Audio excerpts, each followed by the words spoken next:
मेरे 2 बच्चे एक कार एक्सीडेंट में गुजर गए। कुछ महीनों बाद मेरी शादी, जिसको मैंने बहुत इबादत की तरह संभाल कर रखा था बहुत साल, वो टूटी। मेरे टैक्स रेड्स हुए। मेरे पार्टनर्स, जिनके लिए मैंने इतने साल बिजनेस चला के उनको अच्छे फाइनेंशियल रिवॉर्ड्स दिए थे, वो नाराज़ हुए और उन्होंने झूठे केस बनाए। मैं 3 हफ्ते के लिए जेल भी रहा। 1989 में सिर्फ 28 साल की उम्र में मैं हिंदुस्तान का हाईएस्ट इनकम टैक्स पेयर बन चुका था।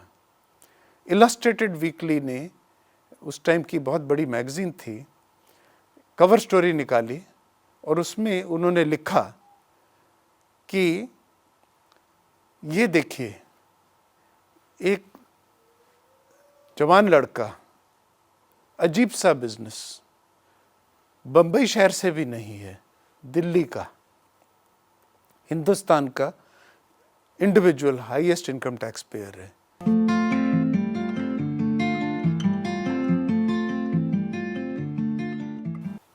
नमस्कार, I am Ashwini Khurana. Began my life in a resettlement colony, Lajpat Nagar, New Delhi, India, to Pakistani migrants. I have been given labels: dreamer, dream merchant, India's highest taxpayer, environmentalist, the environmental green guru, green karma yogi, and a lot more. Today, I am known as the founder CEO of Karma Lakelands, the country's most eco-friendly golf course, a resort with residences, an affluent, conscious community underway, and respected a lot for our uniqueness, the 5 forests and the eco practices that other corporates, other campuses wish to emulate. Some have already taken upon themselves the replication of what we have done. My beginnings in Lajpat Nagar, the underdogs colony, as some people knew it as, had its own struggles. My parents decided, despite the modest beginnings, to put me up in the city's eminent Frank Anthony Public School. Out there, things began not very favorably. Other children were financially affluent background. Others came from families where English was spoken at home, and my struggle was my father's nature of business, lotteries. All these facts brought upon me a lot of ridicule, especially while I was still in class 6. A particular teacher decided to pull me up in the class, and I was summoned a particular day and asked, "Does your father sell lotteries, Raffleman?" "Yes, sir." "Are you going to get me a lottery ticket from your father's shop tomorrow?" "Yes, sir." "Will you get me the winning numbers sheet as soon as it is drawn, and then make sure through your father's intervention that I win a prize?" "I don't know, sir." "No. You will get the lottery ticket. You will tell your father that sir has to win a prize, and if I do not win or you do not get the lottery ticket on time tomorrow, you'll get caned." I actually was caned. And that began the abused childhood that went on with me for a pretty long time. I kept going down in studies. I did not have any enthusiasm to go to school, dragged on till class 9. And here is the turning point. Mr. Newbolt, the class teacher, failed me.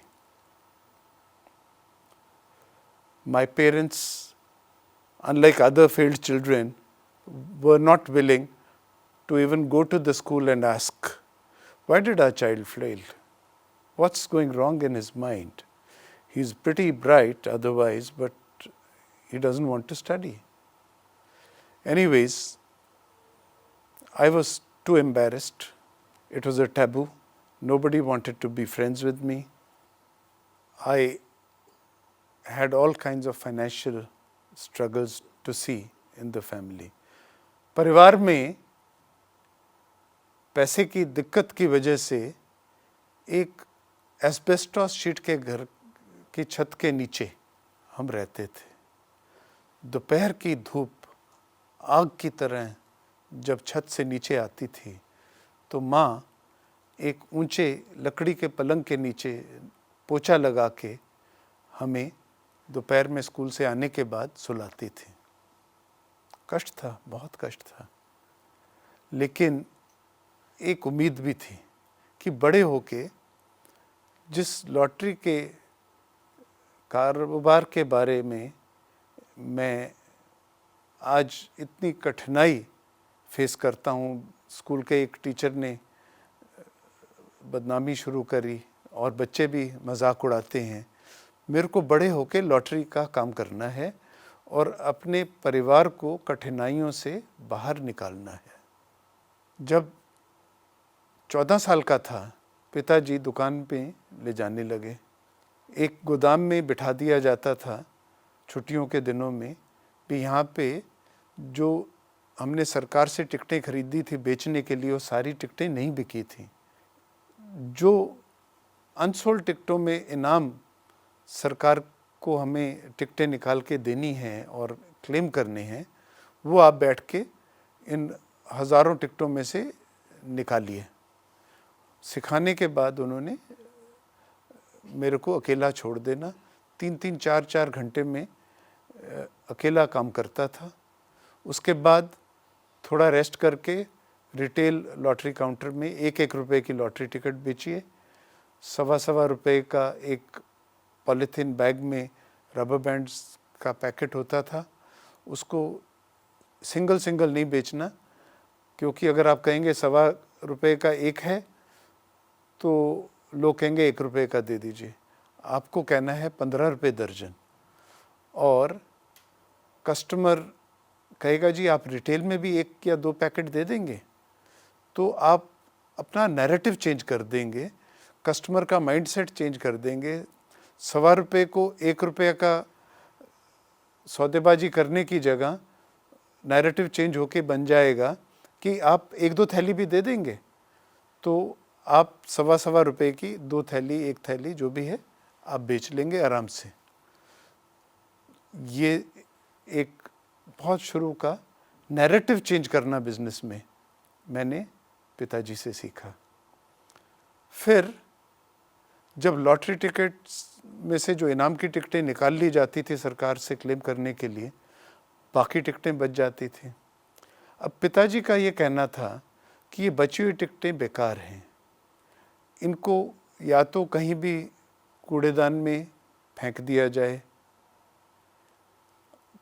और दूसरा तरीका है एक कागज़ रद्दी कबाड़ी को दे दी जाए. अगर आप कबाड़ी को देंगे तो थोड़े बहुत पैसे तो देगा, लेकिन इतनी सारी हज़ारों लाखों टिकटें जब वो लेके जाएगा तो वो सोचेगा, और लोग भी देखेंगे, सोचेंगे कि शायद ये जाली लॉटरी टिकटें जो इतनी किताबों की किताबें लेके घूम रहा है एक आदमी, ड्रॉ डेट तो हो चुकी है. तो मेरे को जिस परिवार को पालने के लिए कारोबार से मैं पैसा कमाता हूँ, उसकी बदनामी नहीं करनी, उसकी इज्जत संभाल के रखनी है. तो इसलिए मुझे ये अनसोल्ड टिकट्स कबाड़ी को नहीं देनी, इनको डिस्ट्रॉय करना है। तो घर में उन्होंने एक बहुत बड़ा तंदूर लगा के कोने में आउटडोर्स में लगा दिया, और शाम को मेरी ड्यूटी लगती थी, माताजी भी साथ लगती थी। भी ये जो बिकी नहीं थी लॉटरी टिकट और अब ड्रॉ डेट चली गई है, बेकार हैं, इस रद्दी को आप बैठ के जलाइए। एक एक दो दो घंटे तक हम रात को जलाते थे, कई कई रात तक जलानी पड़ती थी, आंखें जलती थी। और मैं सोचता था ये धुआं जो मेरी आंखों को जला रहा है, क्या ये ठीक है? ये तो हवा को प्रदूषण फैला रहा होगा। और ये एक फादर की स्ट्रैटेजी, बिजनेस की कह लीजिए, लाइफ की कह लीजिए, जो मुझे समझ नहीं आती थी, जो मैं अप्रिशिएट नहीं करता था। When I was 21, there was another lottery company created by my father along with his other employees and colleagues. This company had me as the junior most partner. I started to work as an intern and gradually gained confidence. Selling Sikkim lotteries came soon thereafter. All that I had desired to do on my own, differently from my father's ways of working, were now experimented. The business started to grow. तो एक अंग्रेज़ी company जिनके साथ हम collaboration करने जा रहे थे, उन्होंने अपने आइडियाज़ में से एक आइडिया ये दिया कि क्यों नहीं आप लॉटरी टिकट के पीछे कोई कमर्शियल मैसेज कंपनियों के लिए डालना शुरू करते, और बहुत एडवर्टाइजिंग से आपको प्रॉफिट रेवेन्यू मिलेगा। आइडिया अच्छा लगा। 2-3 कंपनियों के साथ हमने बात करी। लिंटाज एडवर्टाइजिंग, हिंदुस्तान की सबसे मशहूर एडवर्टाइजिंग एजेंसी, ने कहा कि ये सारा काम एडवर्टाइजिंग बिहाइंड लॉटरी टिकट्स आप हमें दे दीजिए, और एक सिगरेट ब्रांड हमारे सामने रख दिया कि उनकी एडवर्टीज़मेंट आप कीजिए। मेरे लिए ये बहुत धर्म संकट की बात हो गई। क्यों? क्योंकि इससे कुछ महीने पहले मैंने अपने सारे पार्टनर्स, मैनेजमेंट कंपनीज जिनके साथ हम डील करते थे, अपने मैनेजमेंट टीम, सबसे झगड़ा करके कंपनी में एक पॉलिसी बनाई थी कि हमारे यहाँ हम किसी को सिगरेट नहीं पीने देंगे। और उस ज़माने में ऐसी चीज़ कभी कोई करता नहीं था, क्योंकि इसको लोग अपसेट करने का एक तरीका देख के आपसे अच्छा नहीं मानते थे। मैंने फिर भी अपनी कंपनी के सारे प्रेमिसेस को नॉन स्मोकिंग किया था, और अब सिगरेट कंपनी हमें पैसा देना चाहती है कि आप हमारा एडवर्टीज़मेंट कीजिए अपनी टिकट के पीछे। ये आइडिया मुझे अच्छा नहीं लगा। कुछ और 1-2 आइडियाज़ उन्होंने पेश किए, अच्छे नहीं लगे। एक दिन हमने फैसला किया कि ये हमारा मेन रोज़गार तो है नहीं, बिज़नेस तो बहुत अच्छा चल रहा है, ये तो बिज़नेस का असूल होता है ज़्यादा से ज़्यादा मुनाफा कमाने के पीछे भागना, और जितना मर्जी मुनाफा आ जाए उससे संतुष्ट नहीं होना। तो क्या मैं ये ज़्यादा मुनाफे के लिए अपना जो असूल, जो सिगरेट से मेरी चिढ़ थी, उसको भूलकर एडवर्टाइज़ करूँगा या नहीं करूँगा? ये धर्म संकट तब दूर हुआ जब मैंने फैसला किया कि ये एडवर्टाइजिंग भी नहीं करूँगा और सोशल मैसेजेस पे ध्यान दूंगा, और ये एड स्पेस कमर्शियल ऑफरिंग से हटा दी गई। 3 साल तक हमने कई message anti smoking, national integration, grow more trees जैसे दिए। बाबरी मस्जिद जब तोड़ी गई थी तो हिंदू, मुस्लिम, सिख, ईसाई, क्या हम ये पहले हैं या इंसानियत हमारा धर्म है, ये एडवर्टीजमेंट हमने लॉटरी टिकट के पीछे डाली थी।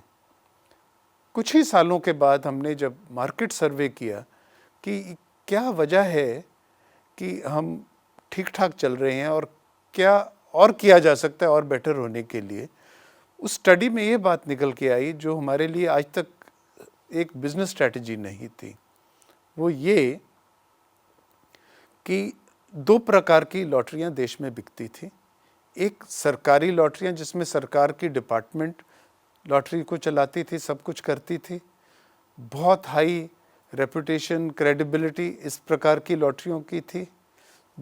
लेकिन दूसरी टाइप की थी जो मेरी प्राइवेट कंपनी और प्राइवेट कंपनियां करती थी, भाई सेलिंग मार्केटिंग प्रमोशन ज़्यादा प्राइवेटाइज्ड था। ऐसी ऑपरेशंस की क्रेडिबिलिटी कम थी, एंटरप्राइज ज़्यादा थी।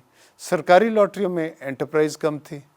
मेरी सोशल एडवर्टाइजिंग की वजह से सभी लोग सिक्किम लॉटरीज को क्रेडिबिलिटी में सरकारी ऑपरेशन समझ के सरकारी से ज़्यादा इज़्ज़तदार मानने लगे थे। एंटरप्राइज में तो हम कमज़ोर थे नहीं। और ये दोनों चीज़ों की जो कॉम्बिनेशन थी वो क्या गज़ब की चली थी कि 20 लाख टिकट की सेल जो पहले एक हफ्ते में होती थी, वो 5 करोड़ की सेल डेली हर रोज़ होने लग गई थी इन 3 सालों में। ये मेरी ज़िंदगी का बहुत बड़ा एक सबक था। सबक ये था कि जब आप लालच छोड़ के कर्म प्रधान हो जाते हैं और कर्म पे लग जाते हैं तो कायनात आपके साथ रहती है।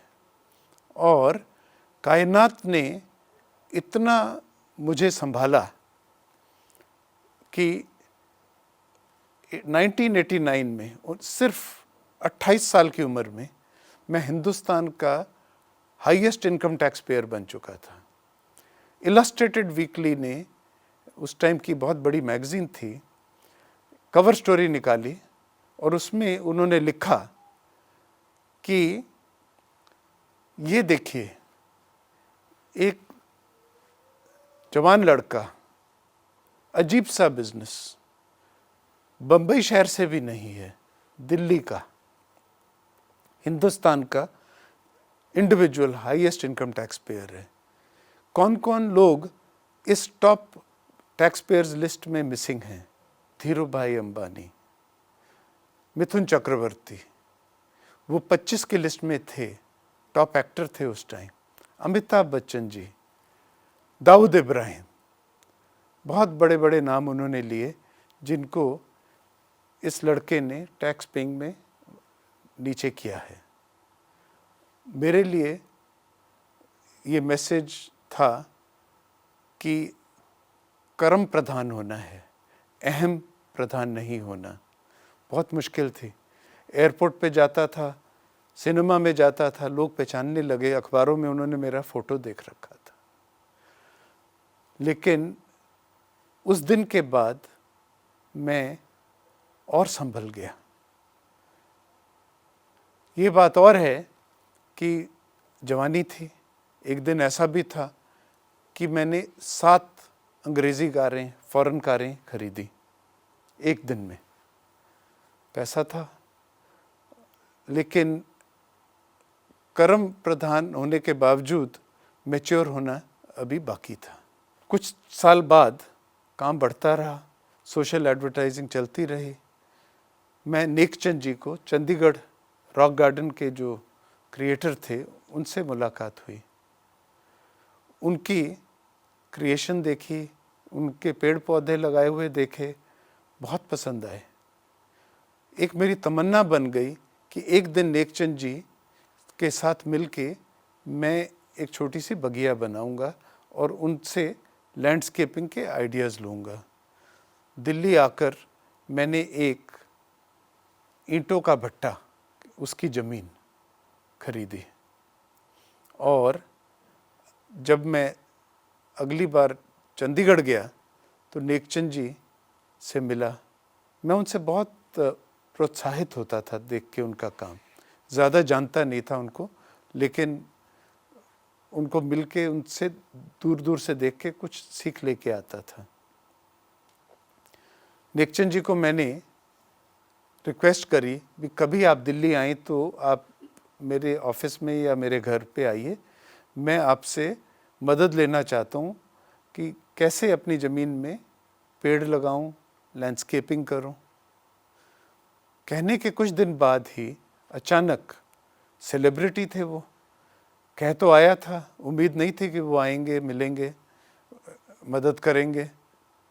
दरवाज़ा खटका और नेकचंद जी दरवाजे के बाहर मेरे कनॉट प्लेस ऑफिस में खड़े थे। मैं हैरान रह गया। उनको अंदर बुलाया, कहते हैं सीधा चाय पिलाओ और आपकी कहाँ पे ज़मीन है वो देखने चलते हैं। हम ज़मीन पे गए। वहाँ पे उन्होंने देख के बोला, ये ज़मीन तो देखने में बहुत बंजर लगती है, लेकिन तुम चिंता मत करो, हम इसको ठीक करेंगे। हमने मिलकर प्लान किया और नेकचंद जी ने जैसा जैसा कहा पेड़ लगाने शुरू किए। जो पेड़ 500,000 के करीब शुरू में लगाए गए थे, सारे के सारे 1.5 महीने के अंदर लगाने के बाद मर गए। दिल टूटा। सोचा, नेकचंद जी को दोबारा बुलाया। उन्होंने कहा कोई नहीं, हम किसी से बात करते हैं, समझते हैं, हॉर्टिकल्चर वाले से। समझा, उसको ठीक किया, खाद रेता ज़्यादा लगाई, पुरानी चिकनी मिट्टी कम की, और अब के जो पेड़ लगाए 6 महीने के बाद जब उनको बड़े होते देखा तो मेरा मन एक डिफरेंट इमोशन में चला गया। जैसे आप अपने बच्चे को बड़ा होते देखते हैं और आप बयान नहीं कर सकते कितनी खुशी मिलती है, उसी प्रकार से इन पेड़ों को बड़ा होते देख के मेरा मन वैसा ही खुश होने लगा, उत्तेजित होने लगा, और मैंने फैसला किया कि आगे से अगले 10 साल तक हर साल 10,000 पेड़ मैं लगाऊंगा। और ना केवल पेड़ लगाऊंगा, एक गाइडिंग प्रिंसिपल मैंने अपने लिए बनाया।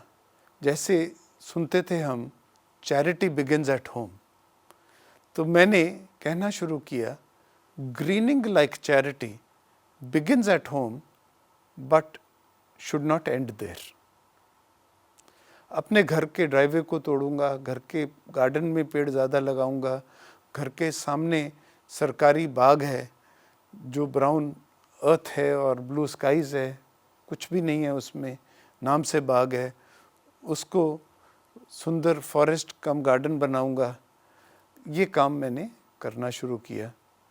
3 साल के बाद जब मैंने देखा कि 24,000 पेड़ मैंने लगाए हैं, लगाने 30,000 थे,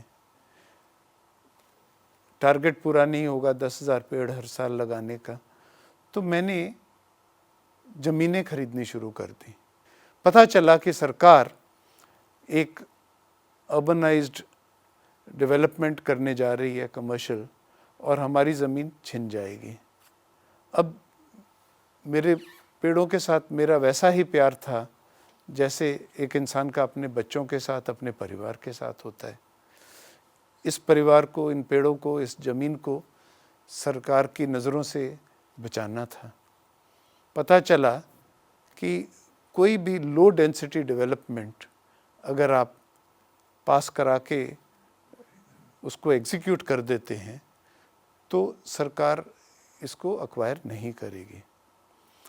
तो एक इको फ्रेंडली डेवलपमेंट, एक गोल्फ रिजॉर्ट का आइडिया दिया गया जो हमने सरकार से पास करा के उसको सरकार से बचाने की चेष्टा करी और उस पे काम करना शुरू किया।